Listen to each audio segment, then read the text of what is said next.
Glad you could join us for 7:30 News Bulletin. My name is Fales Chizombe. First, the headlines.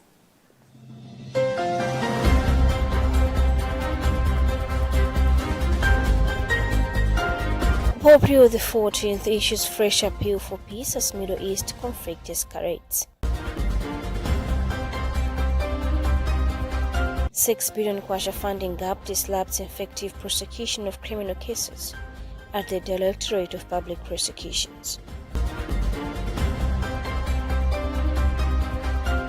Healthy expert optimistic minister's undercover visit to Bwela Hospital will help curb bribery.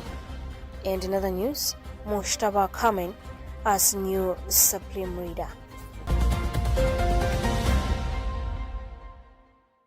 We have more stories coming up, do stay with us.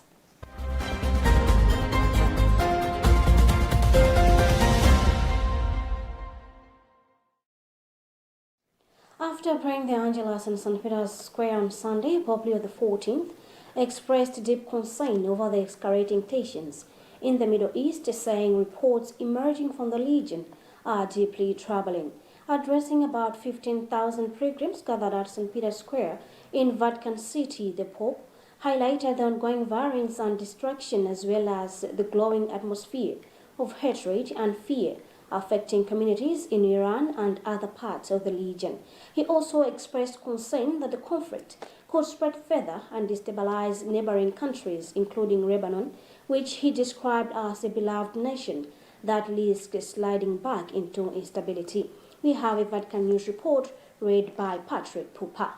The Pope appealed for prayers for peace, calling for an end to bombings and for weapons to fall silent. He urged that space be created for dialogue so that the voices and concerns of ordinary people can be heard. Pope Leo XIV entrusted his prayers to Mary, Queen of Peace, asking for intercessions for those suffering because of war and for guidance for leaders and communities towards reconciliation and hope.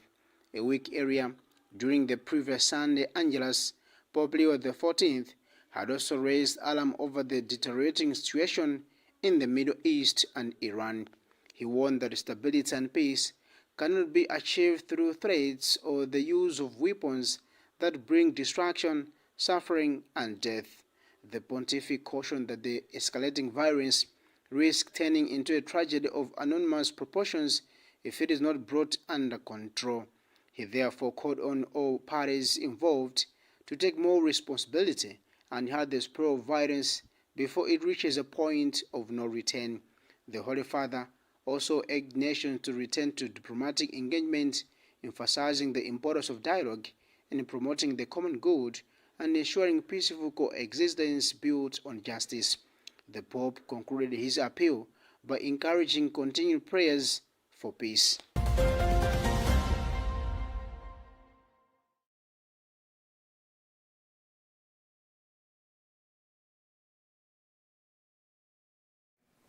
Bishop of Mangochi Diocese Montfort Stima has urged young people in Malawi to listen to God's voice and consider vocations to the priesthood, sisterhood, or to brotherhood as the Catholic Church begins preparations for the 63rd World Day of Prayer for vocations in Mangochi. The bishop made the remarks during the launch of preparations for the 63rd World Day of Prayer for vocations held at St. Augustine Cathedral in Mangochi, where he encouraged young people to remain open to God's calling and reflect seriously on serving the church. We have more details in this report, fired by Gift Kalonga. Bishop Montfort Stima said many young people believe marriage is the only path open to them, yet the church continues to welcome those who feel called to the priesthood, sisterhood, or brotherhood.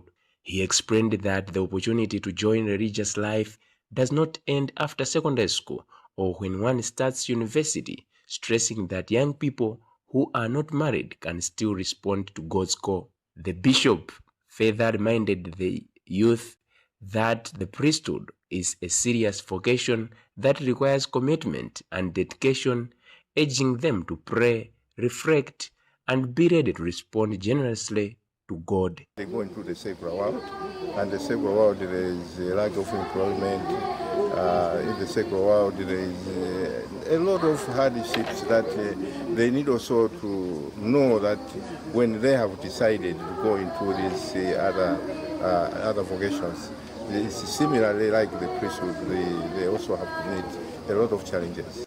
Father Ephraim Peter Madea, Nation Director, Pontifical Mission Societies, PMS, Malawi, has urged priests, religious sisters, and brothers to actively promote vocations among young people in parishes, schools, and other church institutions. He said the promotion of vocations should not be treated as a one-day event, but as a continuous effort aimed at guiding people to discern God's calling in their lives. Father Madea further encouraged parishes across the country to organize spiritual activities that will help the youth reflect and prepare ahead of the World Day of Prayer for Vocations. Promotes all the vocations, but as we have heard that the bishop has registered that concern, that is why we are calling all the priests, sisters, and the brothers to start promoting the vocations, not as a single day activity, but as a long-time investment. They have to invest in the promotion of vocations in their parishes, in their institutions, so that we can have more vocations in the Catholic Church. This year's World Day of Prayer for Vocations will be held on 26 April 2026 under the theme, The Youth Be One in Christ, United in Mission. For Luntha News in Lilongwe, this is Gift Kalonga. The Civil Service Commission has expressed concern over inadequate funding, saying the situation is affecting its ability to effectively carry out key functions, including recruitment and disciplinary case management in the public service. Principal Secretary in the Civil Service Commission, Edwin Wachi, made the remarks in Lilongwe on Monday when the Commission appeared before the parliamentary crosstown public appointments commissions and state enterprises. In his remarks, Wachi said the Commission has traditionally operated with limited financial resources, despite serving not only as an independent body, but also as a secretariat for 3 other commissions. Charite Chilanga with the details. Wachi explained that the Commission has been allocated about 1.8 billion kwacha for the 2026-2027 financial year, a figure he said is below the estimated 2.4 billion kwacha required to adequately address operational needs. Wachi said due to the funding gap, the Commission has often depended on other ministries and government departments to support activities that should ordinarily be financed through its own budget. He also highlighted challenges with the transport, saying most vehicles at the Commission are outdated, with some acquired as far back as 2004 and 2009, making them expensive to maintain. Wachi therefore appealed to members of Parliament to lobby Treasury to consider allowing the procurement of at least 2 or 3 vehicles to ease mobility challenges. The question came because there is currently a ban on the recruitment and promotion of civil servants, and they wanted me or my commission to justify why we still need that 242 million. But my response was that the ban is temporary. Sooner or later it's going to be lifted. In any case, we are also still receiving, waivers from ministries and departments to continue with certain recruitments and promotions of officers. And as I indicated in the committee meeting, is that we already are moving forward with the recruitment of foreign service officers. We are also moving forward with the recruitment of budget officers, tourism officers. So such monies are needed, are required. Chairperson of the cluster, Felix Njawala, acknowledged the concerns raised by the Commission, describing their request for increased funding as reasonable. Njawala said the cluster noted that the Commission has not received adequate funding for the past 3 consecutive years a situation that has affected progress on key projects such as the digitalization of its recruitment processes. He said the committee believes modernizing recruitment systems would help improve efficiency as manual recruitment processes are often slow and demanding. Airco is making sense because I think their fleet is composed of very old vehicles, some 204, 209. They're very old, so cost of running such vehicles is high, so they are pleading with Minister of Finance.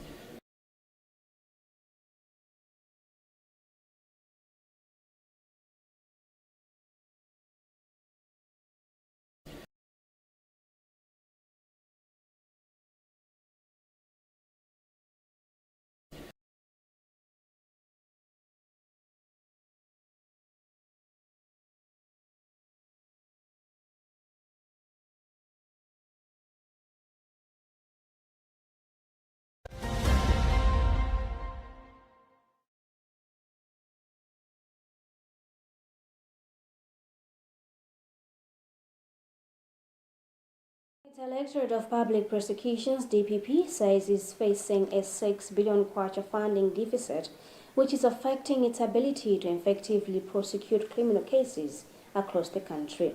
Director of Public Prosecutions Faustino Maile discussed this when the Directorate appeared before the Parliamentary Cluster Committee on Legal Affairs and Government Assurances at Parliament Building in Lilongwe while presenting its plans for the upcoming financial year. Maile said the Directorate wanted members of Parliament to appreciate its achievements in the past year and understand the resources required to implement its planned programs. Constance Kantemeni has more in this report. The Director of Public Prosecutions, Faustine Maile, said the institution is working to improve its operations by procuring additional vehicles to ease mobility challenges faced by prosecutors. He added that inadequate funding and an aging fleet of vehicles are making it difficult for prosecutors to travel to districts, trace witnesses, and adequately prepare cases before court, noting that most serious crimes such as homicide occur in districts like Chisi, Salima, and Nkota, forcing prosecutors to travel long distances to gather evidence and meet witnesses. What we have done in the past year, we wanted them to appreciate what we want to do in the current, the next coming financial year, and the resources that we will need to achieve our intended programs in the coming financial year, so that maybe they could help us to lobby Treasury to give us the necessary funding for those intended projects. So we had challenges in. Commenting on the matter, Chairperson of the Parliamentary Cluster Committee on Legal Affairs and Government Assurances, Gilbert Nkonyongwa, said the committee was impressed with the Directorate's plan and achievements. Nkonyongwa said the committee has taken note of the funding deficit and pledged to engage the Treasury to explore ways of increasing funding for the Directorate. He also described plans by the Directorate to expand its presence to district levels as a commendable move that could improve efficiency in handling cases within justice system. We've had a very fruitful engagement with the Directorate of Public Prosecutions, and they outlined their key achievements and their planned activities, which they are quite good, and we are very impressed with them. And yes, we've taken note of the deficit, and as we had assured them, we will also engage the Treasury to see if that can be raised. In the 2026-2027 nation budget, government has allocated about 4.7 billion kwacha. In the 2026-2027 nation budget, government has allocated about 4.7 billion kwacha to the Directorate of Public Prosecutions and State Advocates. For Luntha News in Lilongwe, this is Constance Kamtemen. You are watching news on Luntha television with me, Fales Chizombe. We'll be back shortly.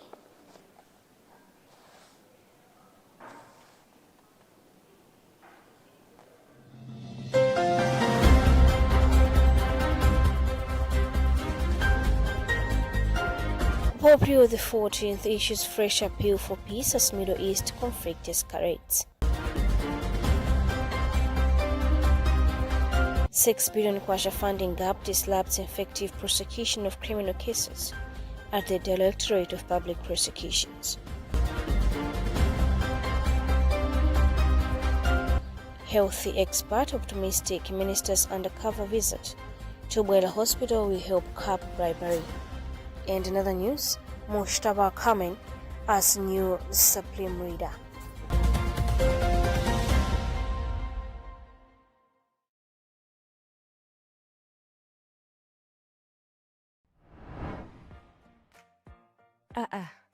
Mwaswera Grace.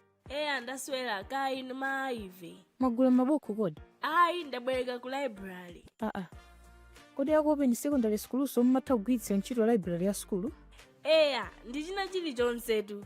Library, labu ya science, ya ICT, komanso maphunziro amakono apa phone, tablet, computer ndi digital learning. Timagwiritsa ntchito notesmaster.com. Ndi chimodzimodzi lophunzira aliyense wa ku secondary school ya boma. Izi zinthu ndiye zosangalatsa. Maphunziro apamwamba ndithu. Aiveru bajasana sankhidwe ndini madankhawa kuti kodi kadi ndipanga bwanji.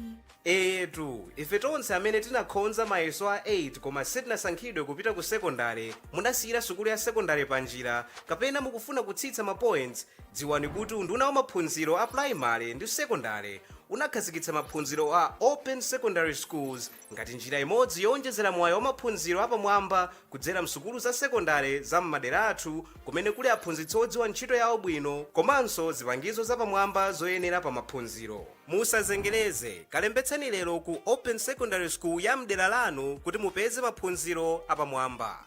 Uthengawu akukupatsirani ndi aunduna wa maphunziro aku primary ndi secondary kudzera ku Equals Project ndi thandizo la ndalama lochokera ku World Bank.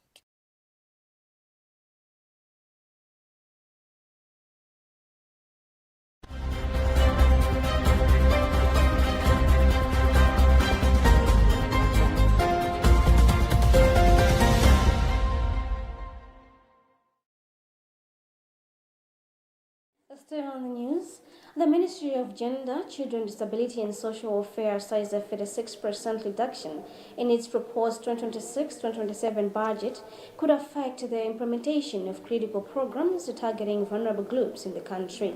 Principal Secretary of Administration in the Ministry, Oliver Kumbambe, disclosed this when officials from the ministry appeared before its Parliamentary Cluster Committee on Social and Community Affairs and Local Government and Rural Development and Parliament Building in Lilongwe. Kumbambe said despite some increases in areas such as other recurrent transactions, the overall reduction in funding will create resource gaps for the ministry, which oversees key departments dealing with children, persons with disabilities, social protection, and adult education. Costas Kantemeni has more on this report, read in our studios by Tandiwan Nzumara. Kumbambe said the ministry runs several programs aimed at improving the welfare of vulnerable groups, including children, women, persons with disabilities, and communities that rely on social protection interventions. However, he said the available resources may not fully meet the needs of all departments, hence the need for continued engagement with the Treasury to consider additional funding support. Of the budgetary provisions for the year 2026 to 2027, and as a ministry with 5 big departments, directorates, we noted that we have some gaps that we need to fill up in the resources for the ministry to effectively operate in the next financial year. Commenting on the development, Chairperson of the Parliamentary Cluster Committee on Social and Community Affairs and Local Government and Rural Development, Savel Kafafa, described the reduction as worrying, saying it may affect programs supporting vulnerable populations. Kafafa said the reduction is partly linked to reduced donor support, particularly funding previously provided by the World Bank towards early childhood development programs. He said the committee will engage the Ministry of Finance to explore possible alternatives to ensure critical programs for children and other vulnerable groups are protected. And this was a very critical program because they were supporting the programs to do with what is called early childhood development. And because of our over-dependency on the donor communities, now we are seeing this sharp decrease in terms of the budgeting for the ministry. And it is so worrisome to ourselves as a committee, but again to the nation as a whole, because this is the ministry that deals with the welfare. In the 2026-2027 national budget, government has allocated 44.7 billion Malawi kwacha compared to last financial year, which was 69.7 billion Malawi kwacha, a reduction of 36% in the Ministry of Gender. End report.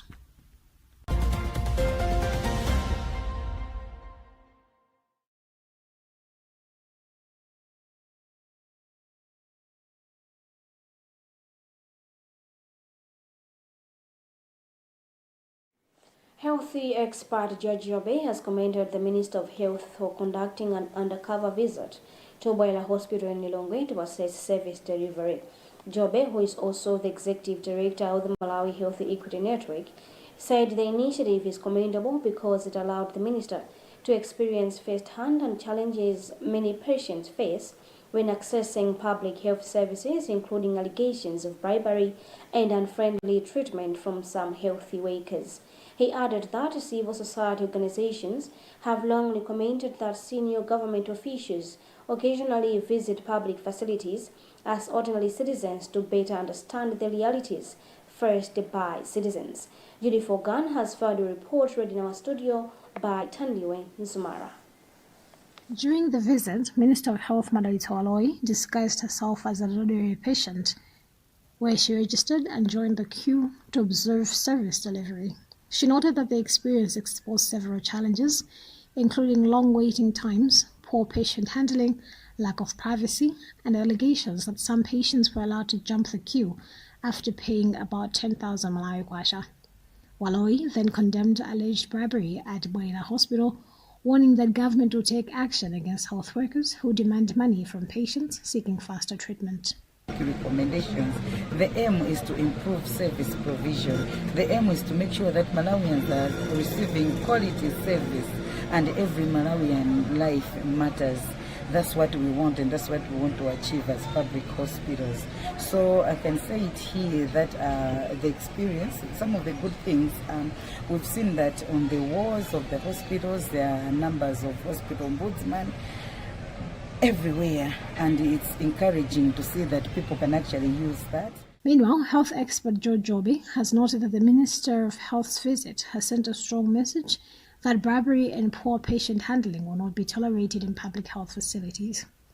He has since encouraged district commissioners and other senior officials to emulate the approach by visiting hospitals and other public institutions without prior notice to experience the services the same way ordinary Malawians do. We believe this has sent a strong message. We believe that people will change, and we encourage our district commissioners, people in the districts, to go to the hospitals and be on the line. We encourage other sectors as well to emulate from this issues like we hear about other sectors where corruption takes place. Senior people must go there, be on the line. And this is one of the best ways we think can help us to deal with the corruption. Government recently issued an executive order aimed at improving service delivery in public institutions, warning that officers who fail to comply will face disciplinary action.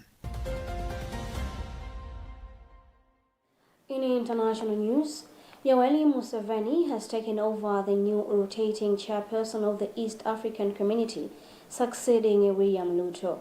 The Ugandan president assumes the regional bloc's leadership at a time when East Africa faces mounting security concerns and financial constraints affecting its programs. We have more details in this report.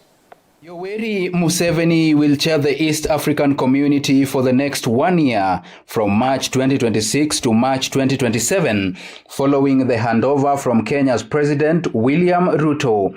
Museveni assumes the position at a critical time for the regional bloc, which is grappling with growing peace and security challenges among member states, as well as financial strains caused by unpaid dues and limited resources to sustain its programs.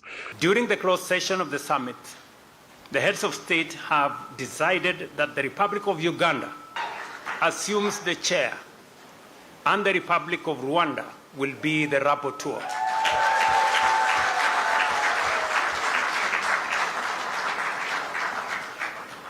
The Ugandan leader is expected to guide the eight-nation bloc through these political and economic pressures while advancing the community's agenda on regional integration.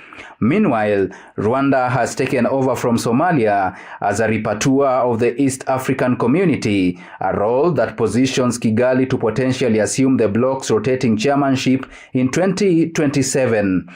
Handing over the leadership, President William Ruto said the transition demonstrates the community's commitment to structured and orderly leadership among partner states. Ruto also thanked fellow heads of state for their cooperation during Kenya's tenure at the helm of the regional bloc, noting that the period saw key decisions aimed at strengthening regional integration. I wish the incoming chair great success as they steer the community towards the realization of our common vision of a prosperous East African region. I thank you. The East African Community currently comprises 8 partner states: Kenya, Uganda, Tanzania, Rwanda, Burundi, South Sudan, Democratic Republic of Congo, and Somalia. The regional leaders at the summit discussed a range of issues affecting the bloc, including trade integration, infrastructure development, regional security, and institutional reforms. Alphonse Ouma, Luntha TV, Nairobi.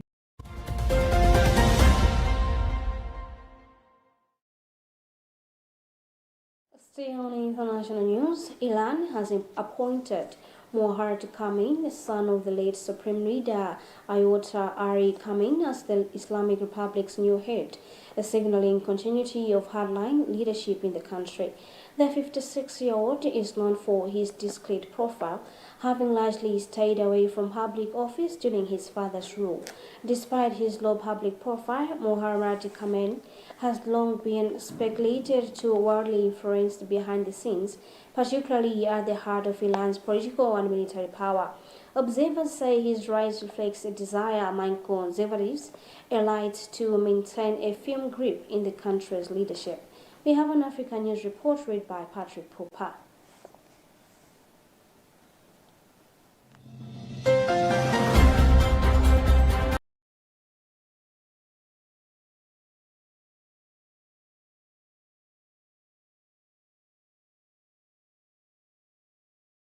The new leader is regarded as close to conservative circles, largely due to his ties with the Islamic Revolutionary Guard Corps, which promptly pledged allegiance following his appointment. His relationship with the military is seen as cornerstone for consolidating his authority amid rising regional tensions. Endorsement for Khamenei swiftly from key pillars of the Iranian state. President Masoud Pezeshkian, the judiciary, and the armed forces all signed their support within hours of the Assembly of Experts announcement, underscoring the swift transition of power. Khamenei's discretion in public and media appearances has fueled years of speculation over his true influence. Both Iranian citizens and international diplomats have closely followed his career, attempting to gauge how his rulership might shape Iran's domestic and foreign policy. He was officially named Supreme Leader by Iran's top critical body, the Assembly of Experts, in a statement released shortly after midnight on Monday.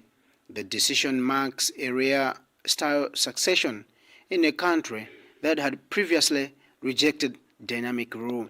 Born on September 8, 1969, in the holy city of Mashhad, Khamenei is the only one of Ali Khamenei's 6 children to hold a public role. His appointment comes as Iran faces regional instability and aftermath of U.S.-Israel strikes that claimed his father's life. Ayatollah Ali Khamenei, 86, was killed during the first wave of airstrikes on Tehran on February 28, which escalated the war in the Middle East. Cummins now inherits the challenge of leading the country in a period of heightened international scrutiny and internal uncertainty. That news item concludes our today's news bulletin. Before we go, another look at the headlines.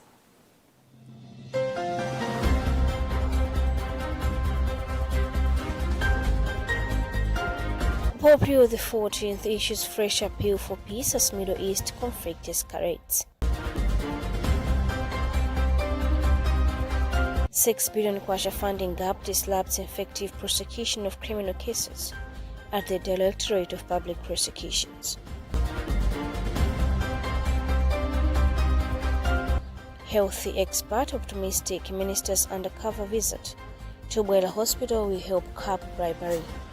And in other news, Mushtaba coming as new Supreme Leader.